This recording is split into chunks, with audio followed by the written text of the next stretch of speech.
तो ये गाय का घी है और ये बाजरे की रोटी जो भी गरम गरम ही है। तो हम इस गरम रोटी के अंदर ये गाय का घी डाल देंगे, जिससे कि ये घी अपने आप पिघल जाएगा और तरल हो जाएगा, जिससे इस तरल घी के अंदर इस रोटी को चूरने में आसानी रहेगी। ऐसे जो बिना पिघला हुआ घी है ना, इसके अंदर तो हम रोटी को चूर के नहीं खा सकते। तो हम इसी रोटी को, अब देखना ये गर्म है इसलिए इस पर गर्म रोटी पर घी डालने से घी अपना आप पिघल गया है, देखो। अब इस पर छोटे छोटे, इसी रोटी के छोटे छोटे टुकड़े करके इसमें डाल देंगे, या फिर एक एक टुकड़ा तोड़ तोड़ करके भी खा सकते हैं हम लोग, कैसे भी खा सकते हैं। पर ये इसके साथ अगर घी हो ना, तो घी बाजरे की रोटी के साथ ही खाया जा सकता है। और अगर मूंगफली का तेल हो तो उसमें भी बाजरे की रोटी बहुत शानदार लगती है। और ये मैं सुबह सुबह ही खा रही हूँ, देखो। सुबह रोटी चाय वाय नहीं पीती, उससे ये रोटी खाती हूँ, छाछ ले लेती हूँ और ये रोटी ले लेती हूँ। बाजरे की रोटी इतनी भारी होती है ना कि अगर आप सुबह खा लो तो दिन भर भूख ही नहीं लगती, जबकि गेहूं की रोटी थोड़ी हल्की होती है, इसलिए बाजरे की रोटी को मिलेट्स के अंदर गिना गया है। ये देखो, मैंने दूसरी रोटी का भी थोड़ा सा इसके अंदर तो बढ़िया चूरमा बनाने के लिए रख दिया है।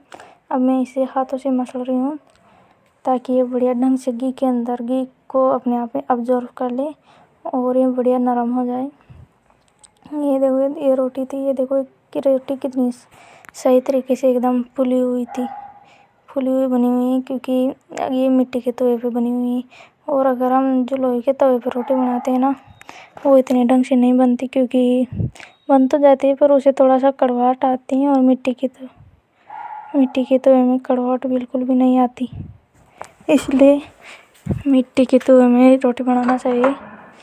ये देखो, रोटी बना रहे हैं मिट्टी के तवे के अंदर।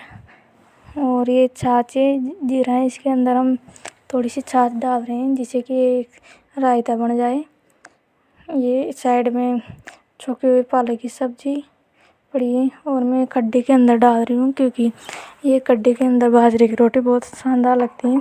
जैसे पालक की छोंकी हुई सब्जी को उसके साथ खाते हैं ना गेहूं की रोटी के साथ, तो वो तो उसके साथ अच्छी लगती है, और ये कड्डी के साथ ये लगती है। देखो, मैं हाथ से कैसे इसे मसल रही हूँ बढ़िया। इसे इतना मसला जाना चाहिए क्योंकि मिक्स हो जाए इस कड्डी के अंदर, और फिर खाना चाहिए, क्योंकि ये बहुत नरम हो जाती है उसके बाद में, और आसानी से खाया जा सकता है।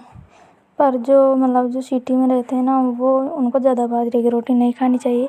खाए तो धीरे धीरे खाना चाहिए, थोड़ी थोड़ी, जैसे सुबह आधी खा ली फिर शाम को एक खा ली, ऐसे करके खाना चाहिए, क्योंकि वो पचती नहीं है।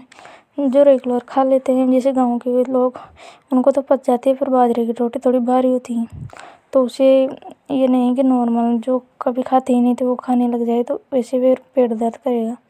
अभी मेरी जीजी इसमें बाजरे की रोटी के अंदर छाछ डाल रही है, और ये छाछ के साथ खाई।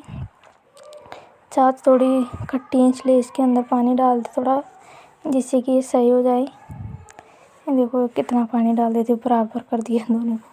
अब इसे मसले की बढ़िया ढंग से, वैसे किसी के भी साथ खा सकते हैं, पर हम लोगों को जैसे छाछ, बैंगन की सब्जी, आलू की सब्जी, जो झोल वाली सब्जी होती है ना, उसके साथ ज़्यादा अच्छी लगती है ये बाजरे की रोटी। ये देखो, इसे बाजरे की रोटी को ऐसे जैसे गेहूं की रोटी को नॉर्मल उठा के खा लेते हैं ना, ऐसे नहीं खाया जा सकता। वो तो सही तरीका नहीं है, पर ढंग से इसे चूर कर खाते हैं ना, तो और ज़्यादा स्वादिष्ट लगती हैं। वैसे खाने को तो कैसे भी खा सकते हैं, पर ऐसे चूर कर खाने पर का स्वाद ही कुछ अलग है। ये देखो, ये आप दूध के साथ भी खा सकते हो, दही छाछ के साथ, किसी के भी साथ ऐसे खा सकते हो बाजरे की रोटी को।